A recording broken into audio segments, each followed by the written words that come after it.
hidup semati. Jangan kau pergi tinggalkan aku. Merindukanmu, merindukanmu. Jauh darimu hampa hidupku, merindukan. Seakan-akan dia menjadi sosok misteris di dalam kehidupan saya. Dan Mas Alan juga tidak ada kabar sama sekali selepas dia datang ke rumah waktu itu. Tapi saya yakin saya akan dipertemukan dengan Mas Yuda dan juga Mas Alan pada suatu saat nanti.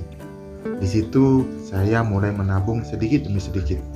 Siapa tahu suatu saat nanti saya dapat menemui Mas Yuda dan dapat mendapatkan alamat rumah dia dan memberikan dia kejutan dengan kehadiran saya.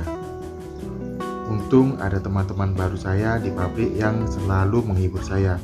Setiap malam mereka selalu datang ke rumah dan gak disangka-sangka ternyata si Aris juga pandai bermain gitar. Setiap kali datang rumah, Aris selalu bermain gitar di depanku dan teman-temanku. Aris 23 tahun, dia berbadan kekar, tinggi dan hitam manis. Dan dia baik hati dan jenis tipe orang yang romantis sepertinya. Suaranya bagus dan pintar bermain gitarnya. Dan dia menjadi sahabat terbaikku saat itu. Dia yang dari pertama kalinya mengajariku bekerja, dan dia orang yang sangat simpel sekali. Lama dan semakin lama saya mengenal Aris, semakin dekat rasanya dan nyaman juga. Saat itu selepas pulang kerja, Aris membawaku jalan-jalan ke mall karena dia ingin membelikan baju, dan saya ikut dengannya karena dia juga ada sepeda motor. Kami pun jalan berdua karena yang lain mereka lembur. Dan setelah dari mall dan membeli baju, tiba-tiba Aris membawaku ke alun-alun, dimana alun-alun itu adalah tempatku dulu berdua dengan Mas Alan dan Mas Yuda bertengkar, dan seolah-olah Aris mengingatkanku dan membawaku kembali ke masa laluku. Di situ saya ingin rasanya bercerita kepada Aris, tapi saya menahannya, dan Aris pun melihat saya diam terpaku menatap ke arah tempat duduk dulu saya pernah ada di sana dengan situasi yang sangat tidak menyenangkan. Dan Aris pun mulai bertanya kepadaku,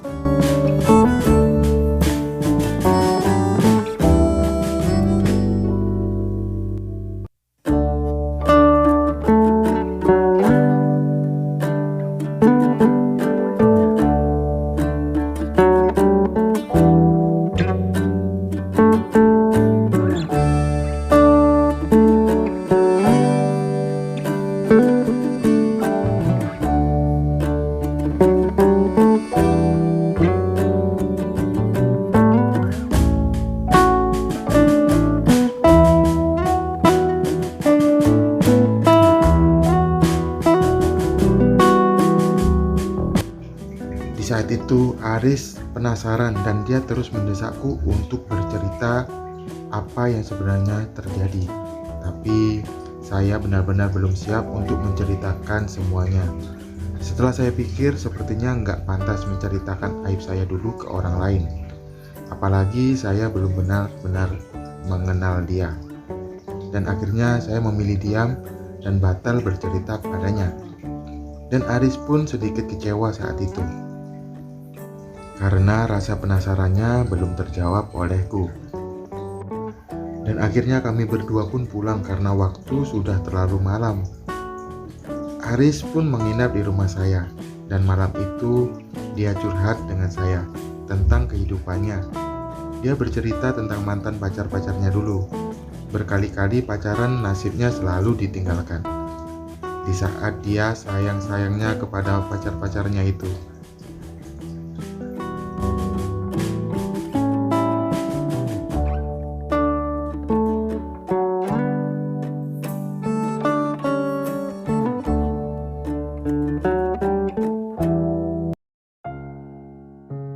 Menurut saya, Aris ini adalah tipe orang yang penyayang dan perhatian. Dan dengan kepandaiannya bermain gitar, dia mampu menghiburku di saat aku dalam keadaan terpuruk mengenang seseorang yang paling aku sayangi dulu. Dan keesokan harinya kami pun berangkat bersama-sama untuk bekerja.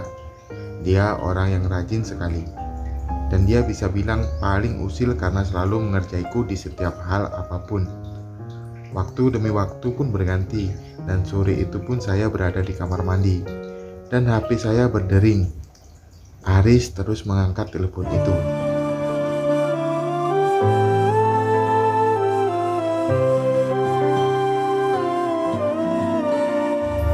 Dan segera orang itu menutup telepon. Kemudian setelah saya keluar dari kamar mandi, Mas Aris mengasih tahu bahwa ada orang yang telepon tadi. Saya pun langsung menjawab itu adalah kakak angkatku. Dia bertanya kenapa nomornya diprivasi.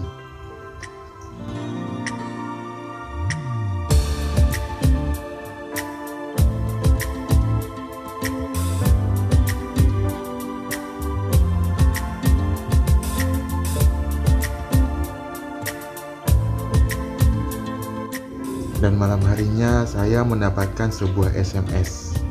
Dan di dalam SMS itu berkata, "Selamat malam, boleh saya kenalan?" Saya hanya membaca SMS itu tapi saya tidak menanggapinya karena saya kira mungkin salah orang atau salah nomor. Dan di situ dia terus menelpon saya. Saya penasaran dan terus saya angkat nomor itu karena ada nomornya. Perasaan saya mungkin Mas Alan. Karena kalau Mas Yuda yang telepon pasti tidak ada nomor yang tertera di HP saya.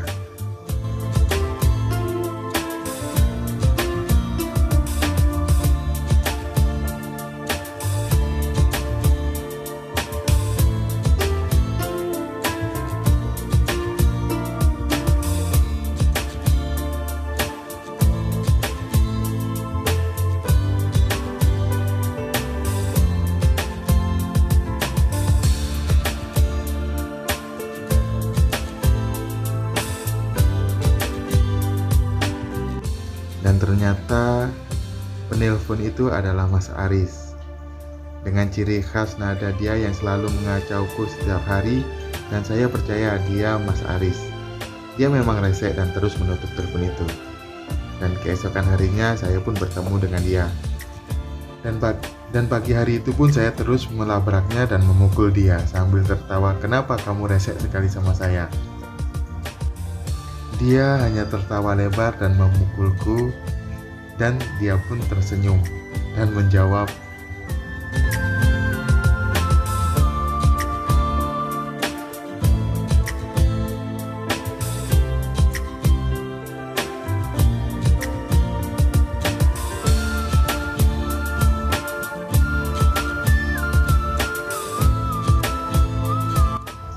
di sepanjang hari kamilah yang selalu ribut dan bikin rame di suasana kerjaan itu. Makan pun bareng sama dia, dan dia yang selalu belikan saya minuman dan makanan ringan. Kami pun saling berbagi makanan karena setiap hari saya selalu membawa bekal makanan. Tapi Mas Aris selalu yang menghabiskannya karena dia yang paling rese. Terkadang makananku dihabiskan dan diganti isinya dengan sebuah donat. Dia memang orang yang sangat jahil. Keseruan kami berdua seakan-akan benar-benar bisa menghapus kenangan saya dengan Mas Yuda dulu. Dan dia seakan-akan mencoba membuat momen-momen seru untuk saya. 3 bulan sudah berlalu. Saya bekerja dengan Mas Aris. Dan pada hari itu, hari Rabu bulan Februari tanggal 18, ada bungkusan kiriman dari pos datang ke rumah. Dan saya lihat bungkusan itu tertulis nama saya. Saya pun menerima bungkusan itu karena nama itu adalah nama saya. Dan pagi itu saya belum ingin membukanya, dan saya simpan di kamar. Saya akan buka setelah nanti pulang kerja. Dan saya tinggalkan rumah untuk berangkat bekerja. Tepat jam 12 siang dan HP saya pun berbunyi, dan saya tahu itu adalah Mas Yuda yang menelpon saya pada saat itu. Saya pun mengangkat telepon itu, dan Mas Yuda pun bernyanyi selamat ulang tahun buat saya. Menetes air mata saya. Orang pertama yang mengingat hari lahir saya adalah Mas Yuda. Saya menangis dan senang bercampur haru dan saat itu saya merasa tanpa telepon dari Mas Yuda saya tidak pernah merasakan bahagianya di hari ulang tahun dan merayakan ulang tahun saya.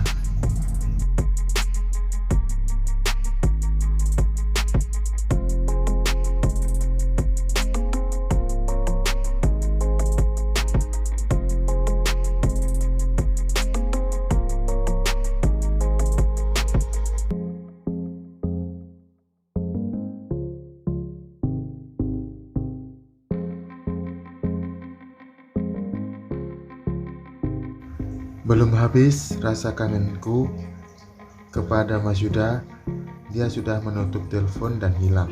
Tapi ketika saya masuk ke dalam,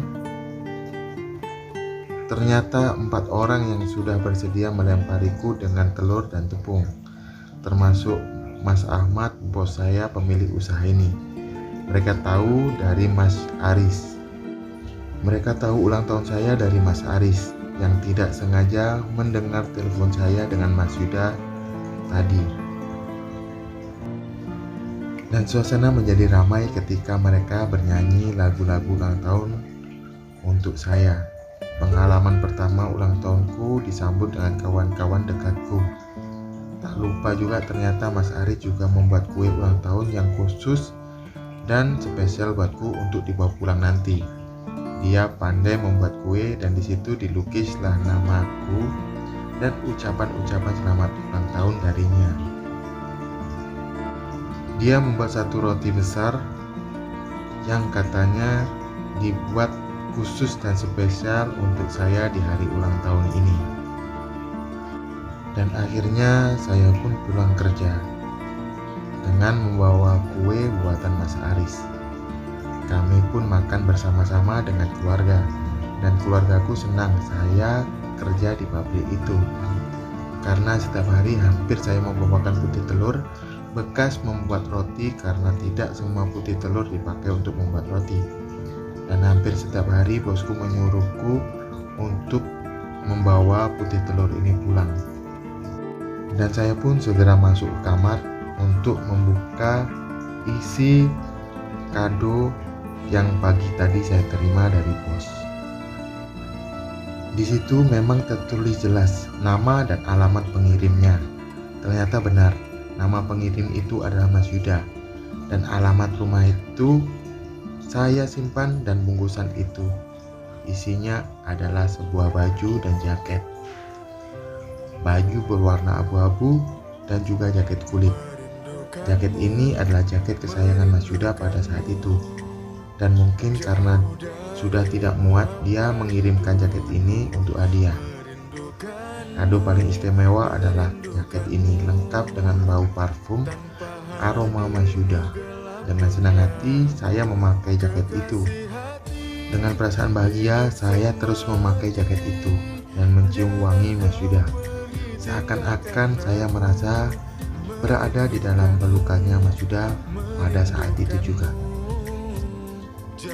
Betapa bahagianya pada saat itu, dan emakku pun terharu. Pasti dia juga merasa bahagia melihatku karena dia tahu betapa rindunya saya kepada Mas Yuda. Dan malam itu ada telepon lagi. Saya kira itu Mas Yuda, ternyata Mas Aris yang menelpon. Dan dia juga ingin mengajakku keluar pada malam hari itu untuk makan. Saya pun bergegas mandi dan segera keluar dengannya pada malam hari itu. 20 menit kemudian dia sampai di depan rumah dengan jaket hitam pemberian Mas Yuda saya pakai pada malam hari itu. Dan kami pun berangkat ke sebuah kafe. Dan dia membawaku ke kafe yang dulu saya pernah singgah dengan Mas Yuda. Suatu kebetulan yang mungkin jarang ditemukan. Seolah-olah Mas Aris ini membawaku ke tempat-tempat di mana banyak momen-momen berhargaku dengan Mas Yuda dulu. Tapi saya tidak memberitahunya. Dan semua makanan yang dipesan, semua Mas Aris yang bayar. Dan tiba-tiba dia naik ke atas panggung, mengambil gitar dan berdiri di situ. Entah apa yang ada di pikirannya saat itu. Tiba-tiba dia berkata,